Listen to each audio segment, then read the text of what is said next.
Nggih tanpa bondo digdaya tanpa aji terima mawi pasrah sepi pamrih tepi ajre. Dalam bahasa Arab butuh ketelitian. Jadi Allah memberikan saya pengetahuan dari Arab, saya perjelas dengan bahasa yang kita mengerti. Selama ini kita itu lebih mengarah pada kehendak penguasa, tidak mengarahkan kita pada yang maha kuasa. Terdoktrin dari kecil, kalau nggak dengan bahasa ini kamu nggak bisa makan dengan bahasa khusus, bahkan ke WC dengan bahasa khusus yang tidak kita ngerti.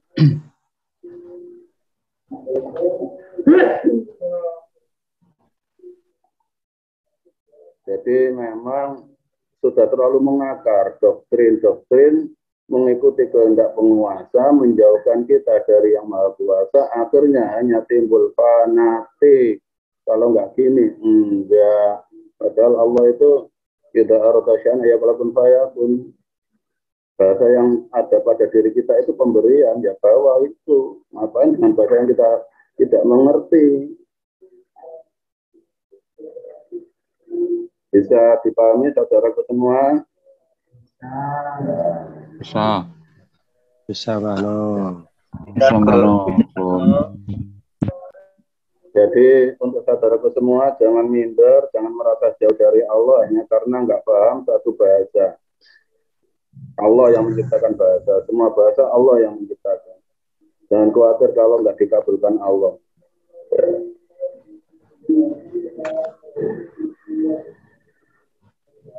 Mungkin ada yang mau tanya lagi. Kalau nggak ada yang tanya, diganti Gus. Assalamualaikum, Bano. Waalaikumsalam. Saya Bagus dari Tambun, baru gabung malam ini. Ya, alhamdulillah bisa ketemu semua jamaahnya Bano. Dan saya sangat bersyukur bisa ikut sharing di sini. Dan saya juga ada yang ingin saya tanyakan, Bano. Ya, sebelumnya ucapkan selamat datang di persaudaraan kita. Ya, assalamualaikum ya Rahayu, Bano semuanya. Semoga rahmat dan karunia-Nya. Amin. Ya, Bano mau bertanya nih, Bano. Mas Bagus dari yang saya Tambun Bekasi. Ya. Tapi sebelum Mas Bagus tanya dari yang tadi saya sampaikan, bisa diterima enggak, Mas? Alhamdulillah bisa, Bano. Ya, justru ini pertanyaannya menyambung dari itu. Ya. Artinya buat apa ya? Yang sudah kita biasa lakukan itu kan yang belum mengetahui tentang yang Mbak No ceritakan tadi, yang Mbak No ceramahkan tadi. Sedangkan yang seharusnya kita lakukan dengan cara tadi berkomunikasi dengan Robnya untuk mewujudkan dalam keseharian itu, ya kadang-kadang ya itu konsistensinya itu bisa kemana-mana gitu, Mbak No. Ya itu dulu Mano yang saya rasakan seperti itu. Kadang-kadang fenomena itu bisa mengalahkan keyakinan diri lah gitu loh, Mano. Iya. Saya dulu Mano pembukanya.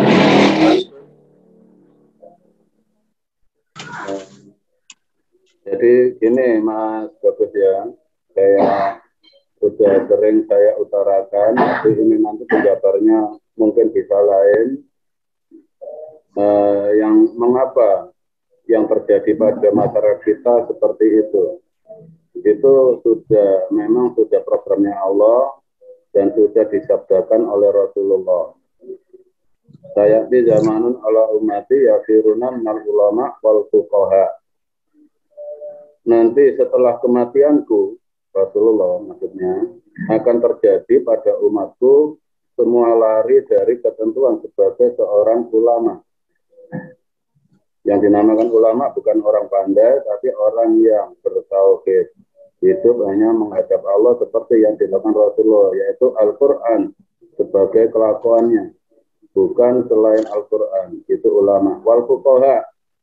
Fuqaha itu bukan ahli fikih. Orang yang bersungguh-sungguh memegang janjinya kepada Allah. Itu fuqaha. Faqih itu orang yang bersungguh-sungguh. Orang yang bersungguh-sungguh memegang janjinya kepada Allah itu faqih. Itu sudah disabdakan oleh Rasulullah. Jadi setelah Rasulullah wafat akan terjadi seperti itu. Dan akan terjadi 3 hal. 1, yakhrujuna minad dunya bighairi iman. Banyak sekali manusia yang mati tidak membawa iman. Karena apa? Yusalitullah sultanan doliman. Mereka terpimpin oleh kegelapan. Maksudnya terpimpin kegelapan apa? Lebih cinta pada teorinya, tidak cinta kepada Maha Kuasa Allahnya. Jadi lebih bangga pada sebutannya, tidak bangga pada yang Maha. Maksudnya dalam menjalani menyembah yang Maha Kuasa, tercipta doktrin lebih condong percaya pada penguasa, tidak jelas dengan yang Maha Kuasa, fanatik. Kalau enggak gini enggak, itu maksudnya yusalitullah sultanan doliman. Di dalam diri kita terpimpin kedoliman, kegelapan, tidak sadar kalau semua ini Bani Adam. Tidak sadar kalau semua ini Allah yang menghendaki. Hatinya mudah terpimpin, gampang menyalahkan orang lain. Kalau nggak sejalan, gelap. Lebih cinta pada benderanya, tapi tidak cinta pada sesamanya, sesama Bani Adamnya. Dan yang ketiga, ini saya balik dari bawah ke atas. Yarfa'ullah rizki min kabihin. Akan ditarik keberkahan rezekinya dengan apa yang dilakukannya. Maksudnya, banyak sekali manusia itu bangga dengan kemampuannya, lupa dengan yang memberi kemampuan. Semua ilmu itu percuma kalau tidak untuk menyembah yang Maha Kuasa. Semua ilmu percuma kalau hanya untuk diakui manusia. Ditarik apa keberkahannya yang dulu sudah saya utarakan, yang dinamakan barokah itu. Setiap takbir yang kita hadapi itu untuk dekat dengan Allah, itu barokah. Dan itu ditarik oleh Allah karena apa? Lari dari ketentuan sebagai seorang ulama, lari dari Al-Quran, meyakini kitab selain Al-Quran. Al-Quran aja katanya nggak cukup, pada dalikal kitabullah raiba fihi dalil muttaqin.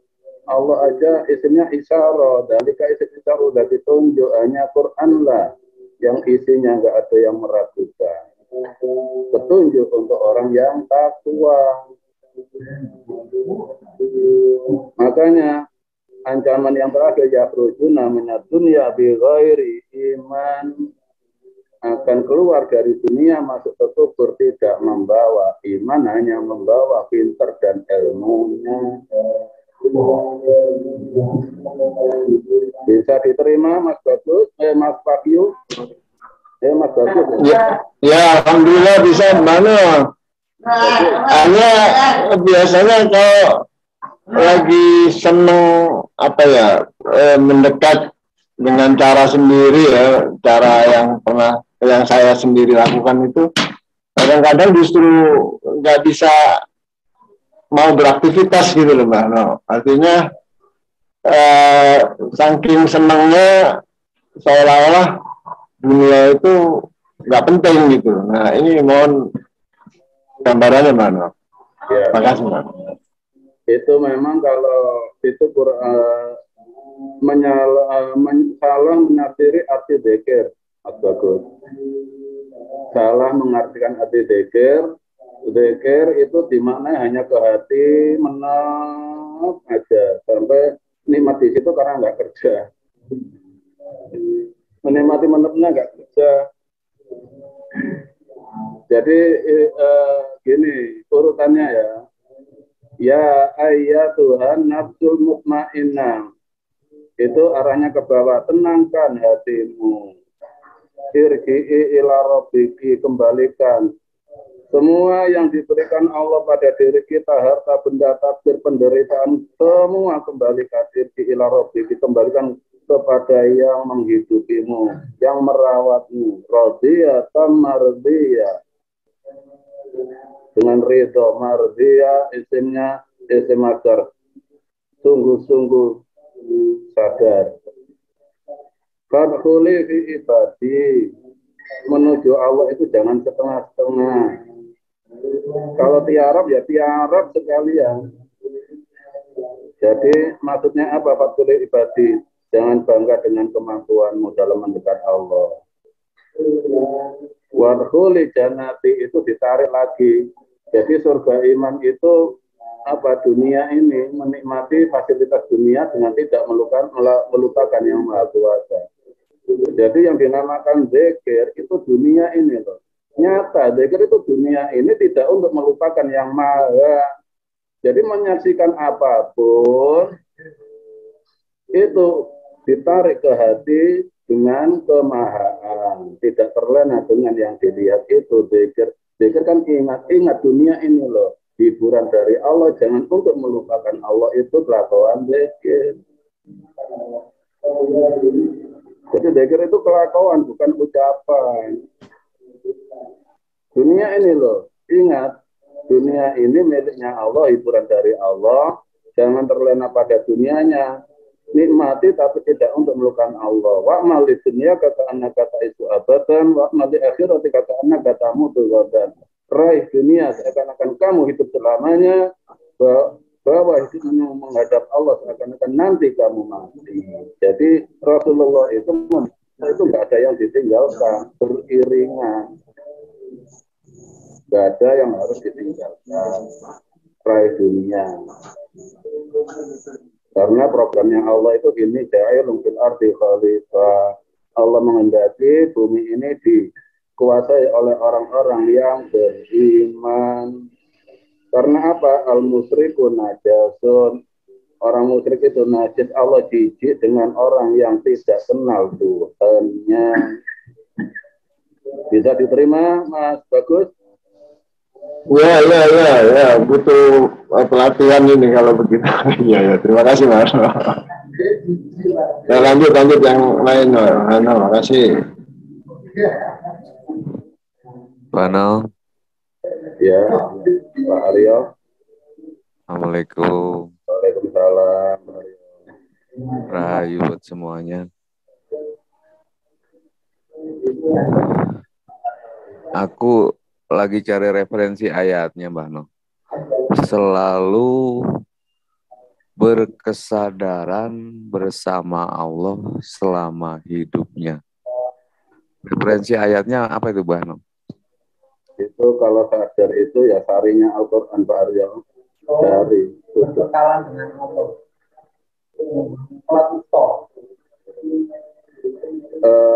Ayat-ayatnya misalnya ya, ittaqillaha haitsu ma kunta.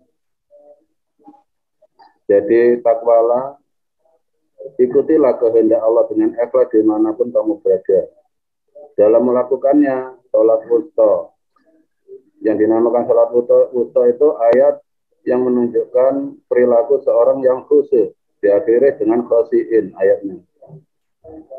Jadi dalam dimanapun kita berada tetap takwa, mengikuti apa kehendak Allah, tapi tidak melakukan aktivitas dalam takdir kita yang dihadapkan oleh Allah pada diri kita. Dalam melakukan sehari-harinya itu, sholat wusta itu hidup hanya menghadap pada Allah. Kita sebagai manusia ada kalanya lupa dan salah.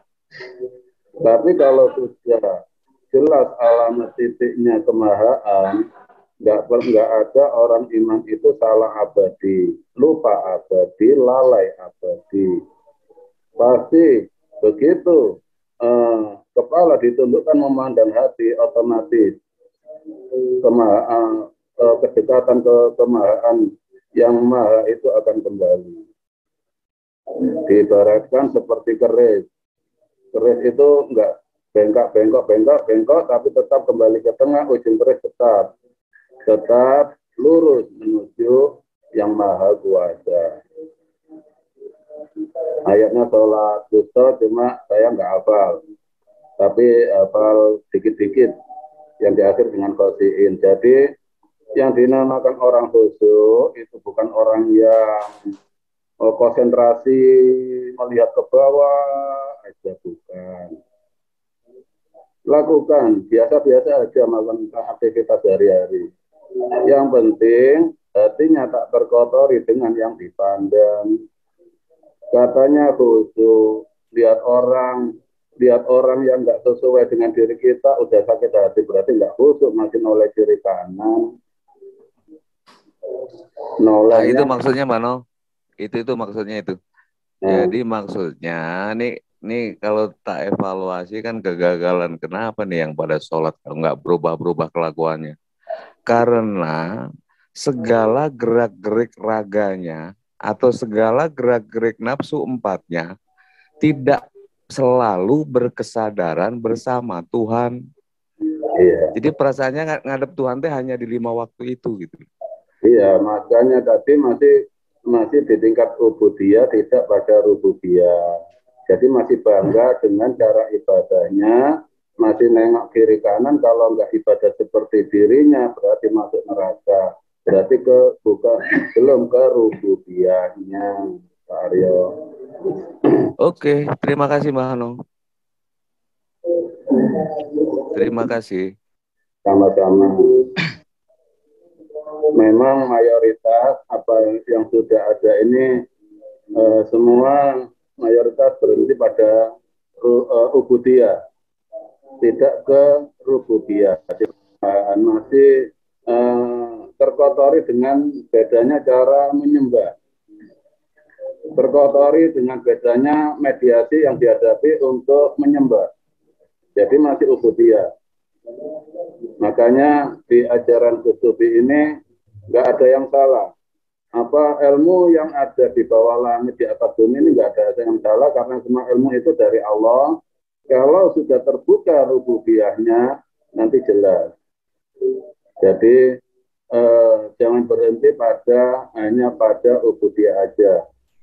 Itu saran saya. Lanjutkan ke pembimbing yang mampu membimbing hati Anda ke kemahaan atau rububiyahnya. Jelas, rububiyah itu jelas siapa yang menghidupi kita, siapa yang mentakdir kita, siapa tempat bersandar kita, siapa yang menolong kita, itu sudah ke rububiyah jelas.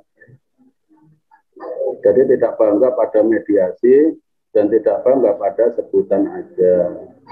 Ada jalan kelanjutannya. Gitu.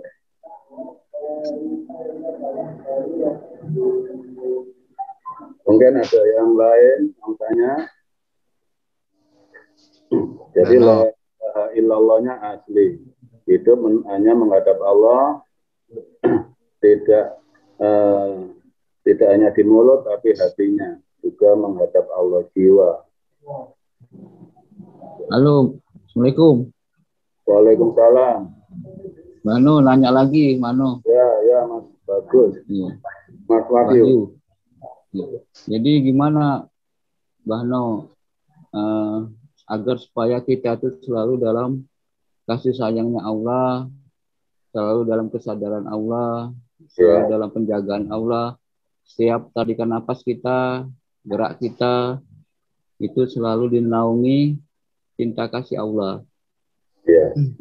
Jadi Yang di situ ada resepnya dari Allah dalam Al-Quran. Wa'tasimu bihablillahi jami'a wala tafarraqu. Bersatu padulah menuju Allah dengan berjamaah. Wala tafarraqu, jangan memisahkan diri. Jadi langkah kelanjutan untuk Mas Wahyu adalah mencari jodoh pembimbing yang mampu membimbing hidup Mas Wahyu menuju ke daerah kemahaan.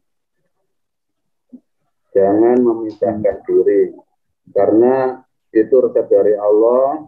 Menuju Allah itu nggak bisa sendiri, harus berjamaah. Di situ harus punya seorang imam yang kita percaya. Kalau dalam Al-Quran disebut ulil amri minkum. Itu langkah pertama. Dengan apa? Diawali dengan niat. Diawali dengan niat. Niat, jangan setengah-setengah. Boleh diibati. Kalau memang niat menjadi hambanya Allah, jangan setengah-setengah.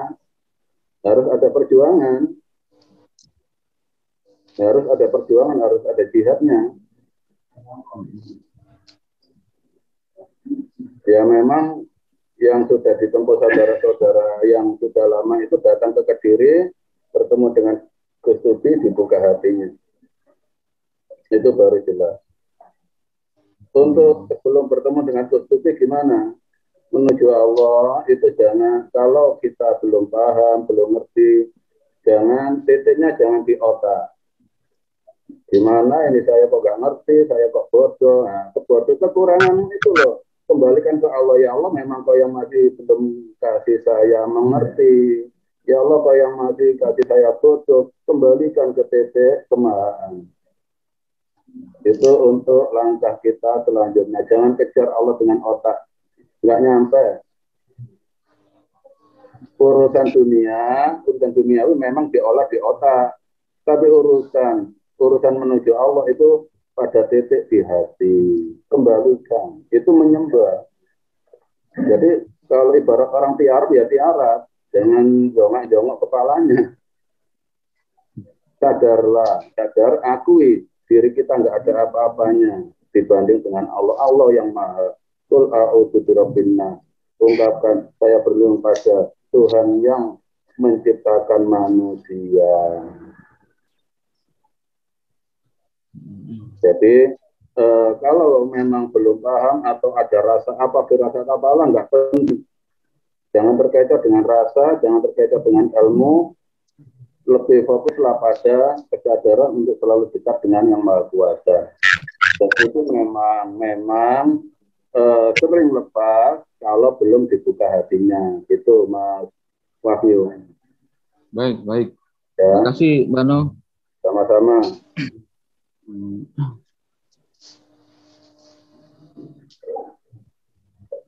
Intinya gini Mas Wahyu ya, la yukallifullahu nafsan illa wus'aha.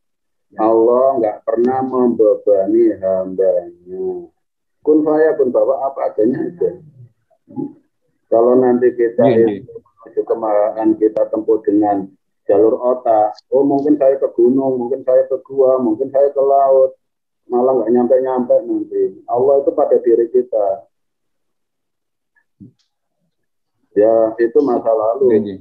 Menjadi sarjana, ada yang dari sarjana gunung, sarjana kuburan, sarjana goa, sarjana sungai, sarjana laut, itu masa lalu itu nggak apa-apa. Ada yang sarjana adik, sarjana keris. Jangan ngomongin saya dong, Mbak. Ada yang Tapi itu hiburan. Tersinggung. Bekas dukun tersinggung. Dukun lanjutkan dukun yang beriman. Awakah, Mbak. Jadi ilmu itu berguna kalau beriman. Ilmu itu ibarat orang ke sawah itu cangkul sama sabitnya alat. Nggak apa-apa, dukun. Saya gitu guyu mbek demite, Mbak. Goblok kowe rek dadi dukun wonge. Aku saiki ganggu gak iso ganggu wong wonge. Wonge wis dadi demit. Lanjut.